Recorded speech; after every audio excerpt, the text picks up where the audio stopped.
Bueno, vamos a empezar porque esta es la clase la más tediosa de todos, la más aburrida, la más complicada porque son moléculas y son células. Pero tenemos que entender, tenemos que entenderlo, tenemos que entender la base, el fundamento para poder derivar de ahí a todos los padecimientos. Vamos a empezar con la hematopoiesis y hablar un poco de la estructura del eritrocito. Más adelante yo les paso, mediante su jefa de grupo, el temario y la bibliografía.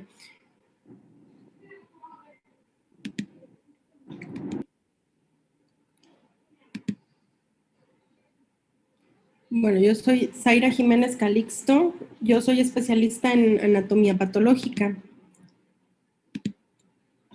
Me invitaron durante este semestre a darles la clase de hematología. A ver, permítanme, porque todavía están compañeros de ustedes.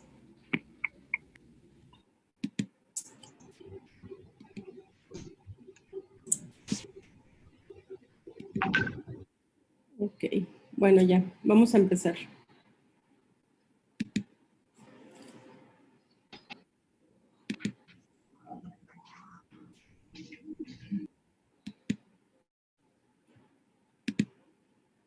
La hematopoiesis es la formación de las tres líneas celulares.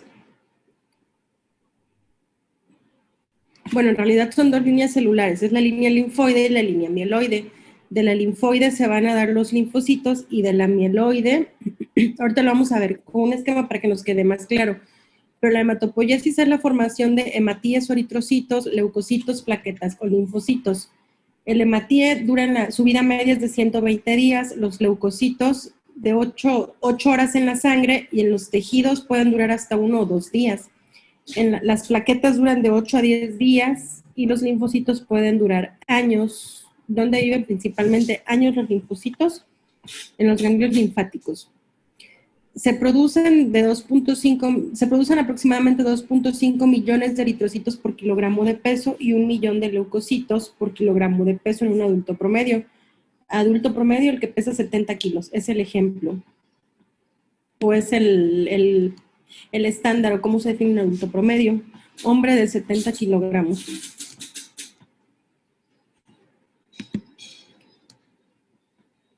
La hematopoiesis inicia en el feto a partir de la 2 a la 4ª semana de gestación en el saco vitelino. Ahí es donde se lleva a cabo donde inicia toda la hematopoiesis.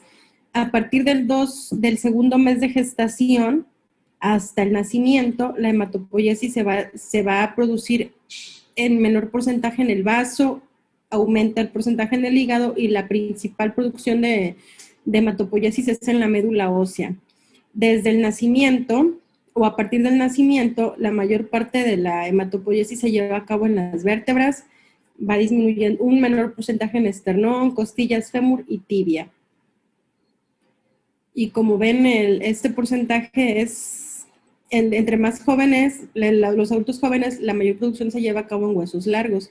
Y conforme a la edad va avanzando, o los adultos, costillas, esternón y vértebras. Costillas, esternón y vértebras son huesos con poca médula ósea, por lo tanto la capacidad de hematopoiesis está prácticamente está disminuida ya en los adultos mayores de 40 a 50 años. Adultos jóvenes, pues tibia y fémur principalmente. En el adulto puede haber sitios de hematopoiesis extramedular, como son el hígado y el vaso. Esto no es normal, se va a ver en ciertas patologías, más adelante lo vamos a mencionar, pero hígado y vaso son dos sitios de hematopoiesis extramedular. Extramedular fuera del hueso. ¿En qué? Bueno, médula ósea, aquí lo vemos. ¿Por qué se llama médula? Porque va en la parte central de los huesos, principalmente huesos largos. Y en la médula, o en qué parte del hueso, en la trabécula ósea, aquí. ¿Por qué se lleva a cabo aquí en la trabécula ósea? Porque aquí hay un microambiente. Ese microambiente está formado por células, factores solubles, proteínas y moléculas de adhesión y sus ligandos. El microambiente de la médula ósea, en cuanto a su componente celular, son células endoteliales, reticulares adventiciales, macrófagos, linfocitos, adipocitos y osteoblastos. Estas son células, además de los elementos formes de la sangre, todas estas células también las podemos encontrar en la médula ósea. Endoteliales y reticulares adventiciales son las que van a formar capilares y las que recubren las paredes de estos capilares, por eso le llaman reticulares, porque forman como redes. Adventiciales, pues por el adventicio de los vasos, o adventicia de los vasos. Macrófagos son principalmente para envían señales para que en procesos inflamatorios, para que se produzca o disminuyan la hematopoiesis. Factores solubles son los factores de crecimiento, interleucinas, citocinas y quimiosinas. Cuando tengan chance vuelvan a repasar todo esto, porque todo esto lo vamos a estar trabajando, lo vamos a estar viendo con los estudios moleculares. Hematología va de la mano con muchísimas células, con muchísimos factores de crecimiento, entonces vuélvanlo a leer para que lo tengan en mente. Más adelante vamos a mencionar brevemente algunos factores. Proteínas de la matriz extracelular, como la fibronectina, colágeno y laminina. Todas las matrices intra o extracelulares son tejidos de sostén. Esta matriz son como, podría decirse que es como una especie de gelatina en donde están depositadas o suspendidas todas las células y todos los factores solubles. A eso se refiere con matriz. Esta es una especie de gelatina para detener, para que no estén flotando, para que no se salgan de los espacios intra y extracelulares. ¿Cómo van a salir? A través de moléculas de adhesión y sus ligandos, a través de señales. Todo, ya sea el exterior o el interior, va a mandar señales para que la célula cambie su estructura, cualquier célula. Ahorita estamos hablando del eritrocito, para que la célula cambie su estructura y pueda atravesar a través de los espacios que se forman o esos retículos, entre esos espacios que se forman a través de las células endoteliales o el adventicio de los vasos, o adventicia de los vasos. Todas las células sanguíneas derivan de una célula madre pluripotencial, totipotencial o multipotencial, como gusten llamarla. Esa célula indiferenciada o célula madre o célula pluripotencial o célula primitiva va a dar lugar a una unidad formadora de colonias de eritrocitos. Actualmente esta unidad formadora de colonias de eritrocitos ya se puede cultivar, pero el proceso de cultivo es largo. ¿Para qué nos sirve conocer esto? Porque ya se puede usar en el tratamiento. La unidad formadora de colonias nos va a dar lugar a eritroblastos y normoblastos. El eritroblasto a su vez al normoblasto. Estos son precursores del eritrocito con núcleo. A partir del reticulocito ya se pierden los núcleos o son muy pequeñitos, ya no son tan visibles al microscopio, o en los frotis de sangre periférica o en los frotis de médula ósea. Y el eritrocito pues ya es una célula anucleada. Esto tienen que recordarlo y dominarlo. En el feto no hay eritrocitos, vamos a encontrar agregados de células madres, pero estas células madres no van a ser eritrocitos, son células endoteliales. ¿Por qué? Porque el mismo precursor o la célula madre indiferenciada puede dar múltiples tipos celulares, pero como en el feto no está maduro, por eso es que es célula endotelial. Esto es nada más como dato cultural. Y aquí está el esquema que les comentaba. La célula madre multipotencial nos va a dar lugar a dos tipos. En la hematopoiesis son dos líneas celulares, la línea mieloide y la línea linfoide. La linfoide a todos los linfocitos. Linfocitos B, linfocitos T, pero también célula plasmática y célula T. Bueno, linfocito T. Esto ahorita no lo vamos a ver, lo vamos a ver en su momento con los linfomas. Y los precursores mieloides que nos van a dar lugar a las plaquetas, glóbulos rojos y todos los granulocitos segmentados o no, mastocitos o células cebadas. El glóbulo rojo, aquí lo que le comentaba, es la célula madre multipotencial, se va a ir a la unidad formadora, al precursor ya de la línea mieloide, y de la línea mieloide es de donde depende el estímulo, depende el factor estimulante. Por ejemplo, si es trombopoyetina, va a dar plaquetas.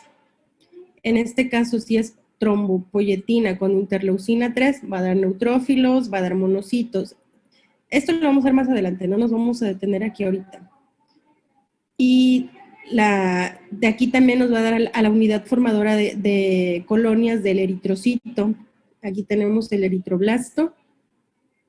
Esto puede ser un eritroblasto o puede ser un reticulocito. En este esquema hasta ahí lo dejaron. Y por acción de la eritropoyetina es lo que nos va a hacer que el reticulocito se diferencie a glóbulo rojo. Como pueden ver, el glóbulo rojo o el hematío o eritrocito es una estructura bicóncava con el centro deprimido. Más adelante vamos a ver por qué sirve que el eritrocito esté así. Esto es lo que les comentaba, que se pueden producir, las células madre ya se pueden producir en cultivos. ¿Para qué nos va a servir? Para tratamiento. Todas las células expresan en su superficie antígenos. En la superficie van a expresar antígenos. Estos antígenos pueden ser de muchos tipos. ¿De qué nos sirve conocer el antígeno que van a expresar? Si yo sé qué antígeno expresa, por ejemplo, es lo que les decía, el eritrocito es una célula mieloide, por lo tanto va a expresar antígenos mieloides. Si yo ya sé que me están hablando de una anemia o me están diciendo, vamos a tratar de buscar esta anemia, bueno, ya sé que el eritrocito es un precursor precursor mieloide. ¿Qué voy a hacer? Buscar a través de estudios inmunofluorescencia, inmunohistoquímica, electroforesis de proteínas, cromosomas, lo que ustedes quieran, buscar una molécula que se adhiera a esos precursores mieloides. A veces sí vamos a poder decir por medio de las moléculas, este padecimiento, la célula que está alterada es una plaqueta, es un glóbulo rojo, es un neutrófilo, es un monocito, a veces no. A veces nada más vamos a poder diferenciar entre mieloide o linfoide, y en base a eso se da tratamiento para leucemias o para linfomas. Pero ya actualmente ya nosotros estamos obligados a irnos más allá, ya no nos podemos quedar como pues hace 5 años, tenía leucemia, tenía linfoma, la quimio es igual para todos, ya no, ya existe mucho tratamiento para terapias blanco, así se le llama. Y esto es en resumen esta diapositiva. Un antígeno que fenotípicamente se presenta es el antígeno CD34, pero este antígeno CD34 es precursor mieloide. Sabiendo que tenemos expresión de este precursor mieloide, lo podemos nosotros aprovechar, bueno, nosotros los clínicos, y se puede recolectar y emplear para trasplantes y tratamientos en padecimientos de médula ósea. Para la hematopoiesis tenemos factores que van o sustancias o proteínas o moléculas que van a estimular que se produzca la hematopoiesis. Va a haber factores también que inhiban que se produzca la hematopoiesis. A todo esto, por favor, vuelvan a repasar. Todo esto no es otra cosa más que las interleucinas, moléculas de adhesión, las BCAM, las PCAM. Ya lo debieron haber visto alguna vez. Repásenlo para que lo tengan, para que cuando yo les esté hablando más o menos recuerden si son de adhesión, si son de transferencia, si son inductores, a manera de recordatorio, por favor. Entonces, los factores estimulantes del crecimiento de colonias se van a sintetizar por los macrófagos. El macrófago es una célula fagocítica, es decir, de eliminación por excelencia. Cuando hay algún proceso inflamatorio, el macrófago es de las primeras células que actúan en los tejidos para tratar de eliminar la infección, ya sea por bacterias, por virus, o por el exceso de producción de células normales en el cuerpo. Entonces, si hay vamos a poner un ejemplo, una infección de cualquier tipo, el macrófago manda señales para que se empiecen a activar también la producción para que se aumente la producción de hematopoiesis. Vamos a hablar ahorita de eritrocitos, pues porque es hematología. Y por eso es que en los procesos infecciosos, pues hay aumento de temperatura, hay rubicundez, todos los signos clínicos de la inflamación que ya los deben dominar. Otro factor estimulante son los linfocitos T, células endoteliales y fibroblastos. La mayoría de estas son células que actúan en cualquier proceso inflamatorio o neoplásico o patológico. También hay factores, estos hasta los fibroblastos se producen en la médula ósea. También tenemos factores estimulantes que se producen a distancia, como la eritropoyetina, que se produce en las células intersticiales o peritubulares del riñón. Entre túbulo y túbulo del riñón, el espacio que queda, que recubre a los túbulos, son las células intersticiales. El intersticio o peritubular no es lo mismo. Las células o los factores que estimulan el crecimiento de colonias son glicoproteínas. Todas estas son codificadas por genes. Actualmente esto ya se ha clonado, ya se ha reproducido y ya se producen a escala comercial, es lo que les comentaba. Si yo ya sé qué proteína expresa comercial, algún laboratorio ya elaboró esta molécula que ya me va a servir para saber cómo nosotros la molécula comercial ya está manipulada y nosotros las podemos utilizar para adherirla a ese eritrocito e identificar el padecimiento, y sobre eso va el tratamiento, que son las terapias blanco. Esto es lo mismo que les comentaba. Cada factor actúa sobre los receptores de una célula concreta y tienen que actuar coordinados. Esto no, entonces es un resumen en general. Nada más leerlo los voy a enredar más de lo que ya está. Entre los factores estimuladores del crecimiento de colonias vamos a tener de dos tipos: los que se usan en estadios iniciales o los que se usan en estadios más avanzados. ¿A qué me refiero con estadios iniciales? A saber, son los factores estimulantes para saber cuáles son para línea mieloide y cuáles son para línea linfoide. Estos se conocen como clase 1. Y entre los principales factores estimulantes clase 1 o primarios o tempranos son todos estos: el factor estimulante de la colonia de granulocitos, la trombopoyetina, interleucina 3 e interleucina 6.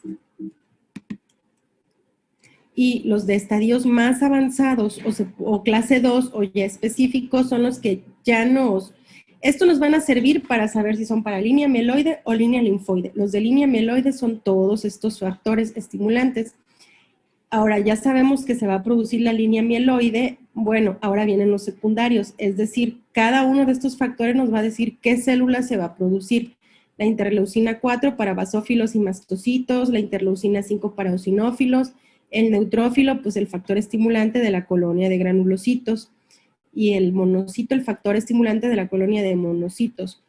Todos los precursores eritroides los va a estimular la eritropoyetina, y todos los megacariocíticos la trombopoyetina. Hay que acordarnos megacariocitos o plaquetas.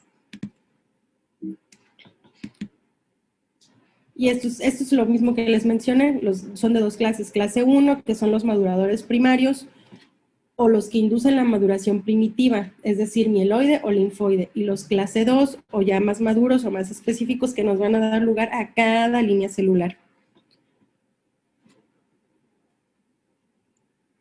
Tenemos factores los que vimos son factores productores o inductores de hematopoiesis. Ya que se produjo, el organismo o las células tienen que mandar señales que detengan esa producción. Todo el exceso y todas las deficiencias son malas.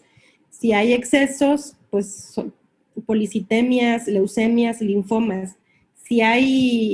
Eso es cuando hay exceso de producción. Si hay deficiencia de producción, pues pueden ser anemias o algunos padecimientos que produzcan hemólisis. Entre los factores inhibidores, es decir, que van a detener la producción o que van a enviar señales para que disminuya o detenga la producción, tenemos las chalonas y las isoferritinas acídicas que vienen de los granulocitos maduros. Esto, pues, si lo pensamos, tiene lógica. Si los granulocitos ya están maduros, pues ellos mismos mandan algo, la señal, para que ya no se sigan produciendo más, porque ya están maduros y están en la cantidad adecuada. Esos factores son estos dos, las isoferritinas y las chalonas. Los inhibidores por excelencia en todos los procesos inflamatorios, neoplasias, infecciones bacterianas, infecciones virales, los inhibidores por excelencia van a ser el factor de necrosis tumoral, el factor de crecimiento transformante beta y la prostaglandina E. Estos ya los han visto, los tienen que recordar porque constantemente los estamos viendo. Si ustedes se saben estos tres, pues ya tienen prácticamente la mitad de la pregunta contestada, si es que se los pregunto en el examen. Y el MIP-alfa, este es un inhibidor, pero a nivel de lo más primitivo, a nivel de la célula multipotencial. Es decir, va a inhibir que se estimulen los precursores de todas estas células más comprometidas. ¿Qué es la eritropoyesis? Vamos a empezar a hablar ya del eritrocito. Se entendió lo de la hematopoiesis, es nada más a manera de recordatorio. ¿Se entendió? ¿Sí? Bueno, ¿qué es la eritropoyesis? Es la formación de los hematíes o glóbulos rojos o eritrocitos. Depende, hematíes se utiliza mucho en España y en toda Europa. Esto tampoco es relevante. En México se prefiere casi siempre eritrocitos. Pocas personas, pocos médicos o clínicos utilizan la palabra hematíes. ¿Cuál es la función de la eritropoyesis? Mantener un equilibrio o un número constante entre los eritrocitos que están circulando. ¿Para qué? Para que el aporte de oxígeno a los tejidos sea adecuado. Como les mencionaba, todo requiere equilibrio en la formación, equilibrio en que se detengan que se envíen las señales para que se formen, equilibrio para que se detengan esas señales que están formando todas estas células.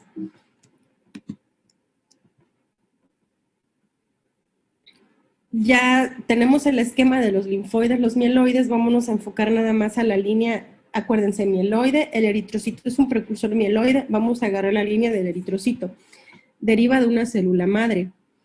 Acuérdense, factores estimulantes primarios o clase 1 o primitivos, el factor estimulante de la colonia de granulocitos o monocitos. ¿Por qué? Porque aún no sabemos si granulocitos va a dar un leucocito o va a dar a un polimorfo nuclear. Y la interleucina 3, estos son primarios. Bueno, ya cualquier célula, la que ustedes quieran, mandó la señal para que se produzca la unidad formadora de eritrocitos. Entonces, como quiero eritrocitos, ahí sí ya entra, o bueno, esta señal es la eritropoyetina. Si esta célula ya recibe la señal de la eritropoyetina, ella ya sabe que tiene que dar lugar a una unidad formadora de colonias de eritrocitos. Otra vez, por el estímulo de la eritropoyetina va a dar lugar al proeritroblasto, que es la primera célula que ya se puede reconocer en el frotis de médula ósea. Vamos a tener dos tipos de frotis, de sangre periférica y de médula ósea. En médula ósea podemos reconocer ya el proeritroblasto. El proeritroblasto a su vez va a dar lugar a dos eritroblastos. Y el eritroblasto tiene todavía núcleo y dos nucleolos pequeños. Puede tener 2 hasta 3 nucleolos. El eritroblasto basófilo ya pierde los nucleolos y al perder los nucleolos se tiñe o adquiere ciertos colorantes básicos, por eso es que se le llama basófilo. Básico es todo lo que se tiñe de color azul y eosinófilo, todo lo que se va a teñir de color rosa o rojo. Todo esto lo vamos a ver más adelante cuando veamos los frotis para que les quede claro el concepto. Ahorita no se preocupen por aprendérselo. Solo con que sepan que estas afinidades tintoriales de basófilo, policromatófilo, ortocromático es por eso, porque van perdiendo estructuras nucleares, el núcleo o el nucleolo, y por eso es que va cambiando esa afinidad tintorial. Si nosotros sabemos esto, ya con esto podemos identificar qué tipo de célula, qué tipo de precursor es. Cada eritroblasto va a dar lugar a los reticulocitos y el reticulocito va a dar lugar al hematíe o eritrocito. El reticulocito, recordemos que ya es anucleado. Y el eritroblasto es una célula grande que tiene un núcleo bien definido, pueden o no tener nucleolo y el citoplasma es la mayoría de las veces es basófilo. Tarda más o menos 5 días en producir de 16 a 32 reticulocitos y el reticulocito dura 24 horas en la médula ósea para posteriormente ser liberado a la circulación, donde ya se va a conocer como eritrocito o hematíe. Ahora el eritroblasto. En el eritroblasto se lleva a cabo la producción de hemoglobina. En el eritrocito solamente se transporta la hemoglobina, no se puede producir porque no tiene núcleo. Si el eritrocito pues no tiene núcleo. ¿Por qué no tiene núcleo? Precisamente por eso, para que él pueda albergar a la hemoglobina. Por eso también es parte de esta formación bicóncava que tiene el eritrocito o deprimida. Pierde el núcleo, se colapsa un poco el eritrocito, transporta la hemoglobina. Como no se puede producir en el eritrocito porque no tiene núcleo, el hierro que va a ocupar la hemoglobina se produce en las mitocondrias. El eritrocito no tiene núcleo, ya no tiene mitocondrias, no tiene estructuras nucleares que nos van a ayudar a que se produzca la hemoglobina. Cada molécula de hemoglobina tiene 4 grupos hemo y tiene 4 moléculas de hemoglobina. Juntas van a formar la hemoglobina. Recuerden, ¿dónde se produce la hemoglobina o dónde se lleva a cabo la formación de la hemoglobina? En el eritroblasto. El eritrocito solo la transporta. El reticulocito, que es el precursor inmediato del eritrocito, ya es esta célula ya se puede ver en sangre periférica.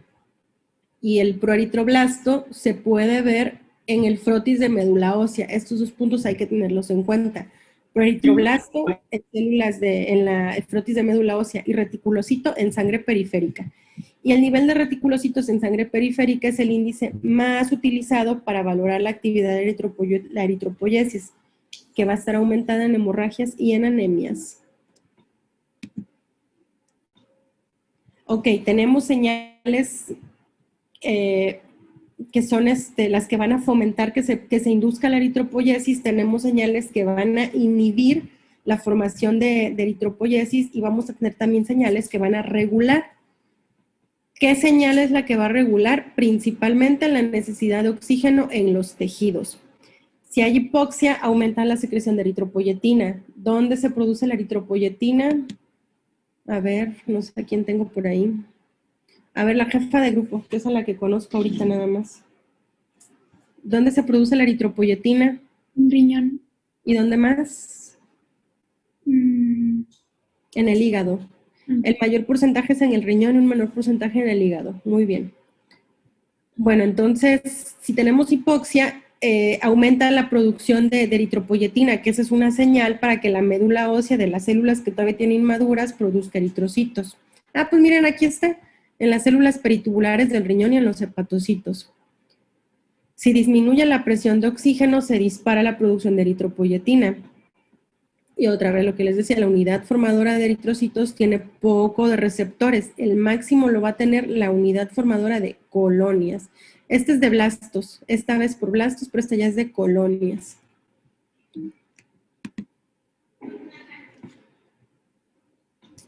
El hematío eritrocito, su estructura y su función. Es la célula más numerosa de la sangre. Este valor ya apréndanselo. Ya se los había dicho, son de 4 a 5 por 10 a la 12 estos deben ser por mililitro. Esta es la cantidad de eritrocitos y este es el primer componente de la biometría hemática. Luego, la cantidad de eritrocitos, de 4. Ya nos quedan 10 minutos, nos vamos a ir más rápido. ¿Me siguen viendo? Sí. ¿Siguen viendo la presentación? Sí. Ok. Sí. La vida media, ya lo mencionamos, de 120 a 140 días. Es importante, sí, ya después vamos a ver en qué padecimientos. Depende de la célula o el precursor que encontremos, nos podemos dar una idea de la vida media del eritrocito. Lo que les mencionaba es bicóncavo, es anucleado. ¿Para qué nos va a servir que el eritrocito sea bicóncavo y sea binucleado? Ahorita regresamos a esta diapositiva. Para esto nos va a servir, porque acuérdense que nada más transporta la hemoglobina. Al transportar la hemoglobina, ¿qué es lo que nos va a permitir? Que la hemoglobina se una a la molécula de oxígeno. ¿Qué sustancia va a permitir o qué elemento va a permitir que el oxígeno se una a la hemoglobina? El 2,3-difosfoglicerato. Esta molécula, apréndansela porque me gusta, nada más. No es cierto. Es lo que va a hacer, o sea, nada más la hemoglobina por medio del 2,3-difosfoglicerato, o la hemoglobina siempre lleva en su superficie una molécula de 2,3-difosfoglicerato. Cuando entra el oxígeno, esta molécula se desplaza y el oxígeno se pega. Cuando el oxígeno se entrega, se vuelve a adherir una molécula de 2,3-difosfoglicerato. ¿Para qué? Para que no se adhieran otras sustancias u otras moléculas u otras estructuras. Por eso mismo, por el transporte de oxígeno, va a intervenir en la regulación del pH. Cuando la hemoglobina lleva oxígeno, se conoce como oxihemoglobina. Si no lleva oxígeno, lleva dióxido de carbono, la desoxihemoglobina. y porque era la forma del eritrocito, lo que les comentaba. El eritrocito tiene esa forma bicóncava y es muy flexible porque tiene que deformarse para pasar a través de los capilares sin romperse y que al romperse no pierda la molécula de hemoglobina. Y los capilares por los que pasan son de 3 micras, o sea, son capilares más pequeños que su tamaño, por eso es que es bicóncavo, es muy flexible. Es deformable, se desliza, circula, tiene que soportar el paso o la salida a través de los ventrículos, a través de la presión de la válvula aórtica. La válvula es muy pequeña en comparación al torrente sanguíneo que manda. Con la fuerza que manda en un ambiente, o si no fueran eritrocitos, pues estos explotarían. También otra de las cosas por la que tiene esa forma y esa estructura es para que el eritrocito no se agregue, no se formen conglomerados, para que no se fragmenten o no se fusionen con otras características. ¿Para qué nos va a servir esto? Porque ¿para qué me sirve que ustedes conozcan esto? Porque hay enfermedades como policitemias, las anemias, las hemólisis o las talasemias, donde esto es lo que está alterado. Ahora, ¿por qué el eritrocito puede hacer esto? ¿Por qué se puede deformar? ¿Por qué se puede deslizar? ¿Y por qué se puede... ¿por qué es tan flexible? Vaya, por esto, porque en su membrana tiene muchos fosfolípidos, tiene lípidos. Los principales son los fosfolípidos, colesterol y glicolípidos. Y la fosfatidilcerina, cuando se pierde la fosfatidilcerina nos va a dar ya una forma, ya tenemos una alteración morfológica, la acantosis. Vamos a ver más adelante en qué tipo de padecimientos vamos a encontrar acantosis. Por ejemplo, ahorita ya sabemos que si me falta esta molécula, ya la membrana se vuelve rígida, ya no se puede deformar y agarra esa estructura acantósica del eritrocito. La membrana tiene proteínas, que estas proteínas nos van a formar los grupos sanguíneos. También tiene carbohidratos. Estos carbohidratos en el eritrocito, ¿para qué nos van a servir? Nos van a dar los determinantes antigénicos de los grupos sanguíneos, como el ejemplo del ABO, el UIS, el AI. Los más conocidos o los más utilizados es el ABO y el UIS. Y excelentemente, en México es el ABO, salvo en ciertos padecimientos, todo lo vamos a ver más adelante, el UIS. Vamos a hablar ahora rápido, en menos de 5 minutos, de la hemoglobina. El eritrocito no tiene núcleo, ¿por qué? Porque tiene que transportar a la hemoglobina, que va a ocupar la mayor parte del volumen del eritrocito. Ya lo comentamos, se sintetiza en el eritroblasto y un menor porcentaje en el reticulocito. Habíamos quedado que tiene 4 grupos hemo y 4 grupos globina. Esas 4 globinas pueden ser de todos estos tipos, alfa, beta, gamma, delta y epsilon, dependiendo si estamos en el adulto o en el feto. Los genes que van a codificar la globina, si es globina es una proteína. Si estamos hablando de genes, siempre vamos a hablar de proteínas. Estas globinas o estas proteínas se codifican por genes que están situados en los cromosomas 11 y 16. Más adelante, se los comento, más adelante vamos a ver por qué la relevancia de conocer los cromosomas, porque van relacionados a ciertas enfermedades. Quizá alguno de ustedes ahorita ya las recuerda. ¿Cuáles son alteraciones del cromosoma 11 y cuáles del 16? En el adulto predomina la hemoglobina alfa 2, beta 2, y en el feto la hemoglobina alfa 2, gamma 2. Esto es meramente cultural. ¿Por qué me interesa que sepamos la hemoglobina? Porque las alteraciones en la hemoglobina nos van a dar lugar a padecimientos o síndromes talasémicos, ¿ok? Son muchos tipos de talasemias, pero ahorita ya sabemos que las talasemias son enfermedades de la hemoglobina. Y bueno, el eritrocito está compuesto por membrana, por hemoglobina y por componentes que no son hemoglobínicos, como cuáles, agua. Como en todas las estructuras del cuerpo, como en todo lo que compone el ser humano, una gran parte de sus componentes van a ser agua. Sustratos, factores y enzimas, ¿para qué le va a servir? Para el metabolismo, para el movimiento, para darle energía al eritrocito. ¿Por qué tienen que tenerlos? Porque el eritrocito no tiene núcleo, ya no tiene él de cómo obtener su energía a través de su núcleo, entonces se auxilia de estos componentes. Y estos componentes pues son estas 3 vías, o cómo obtiene energía es por la vía de Embden-Meyerhof, el ATP, la derivación de la hexosa monofosfato o la G6PD, En niños, cuando tenemos niños menores de 1 año o de 2 años, cuando existe algún tipo de anemia, no es normal que exista, no deben existir, pero cuando existen, lo más común es que sea por ausencia de esta enzima, la glucosa 6-fosfato deshidrogenasa, ¿ok? Esto nada más es cultural, más adelante lo vamos a ver.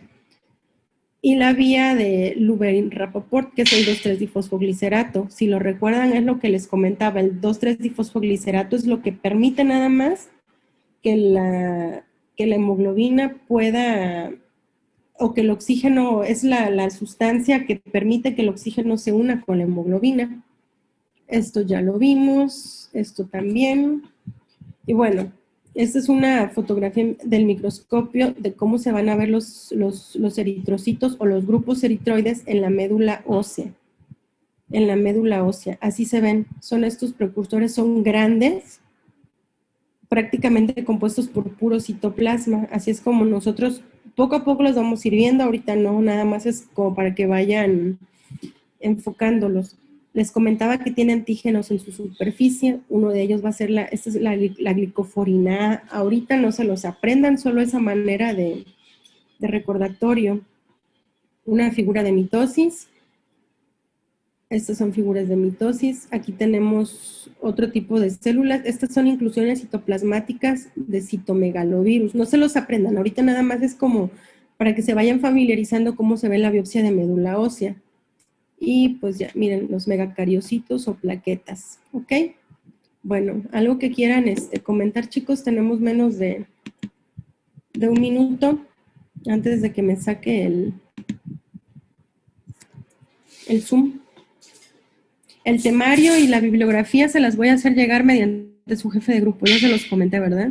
La presentación se las voy a compartir, pero el examen es del libro. Es del libro porque las presentaciones las complemento de artículos y de fotografías y de casos de la vida real. Sí, y al traducir los libros, pues tienen más atraso, por eso es que no se vayan a basar en las diapositivas para los exámenes. ¿Algo más, chicos? Esta fue, yo creo que de las clases más difíciles y más tediosas, entonces repasen otra vez así, si tienen el Robbins de patología, ahí repasen otra vez lo de moléculas de adhesión y todo eso, ¿ok? Ok. Pues, ¿algo más? No, creo que no. Bueno, pues entonces, ¿cuándo vuelvo a tener clases con ustedes? Voy a tratar la próxima semana de darle la clase en el horario que corresponde, pero yo creo que todavía la próxima semana se me va a hacer más fácil dárselas por la tarde y a partir del 12-13 de septiembre ya en sus horarios habituales, ¿ok? Que serían El miércoles toca, creo. el miércoles. En la tarde tengo con ustedes, ¿verdad? Tocaba en la mañana, pero habíamos dicho nosotros que de 3 a 4, me parece. No, entonces, bueno, les aviso porque toda la próxima semana se me complicó un poco, pero ya a partir del 13 de septiembre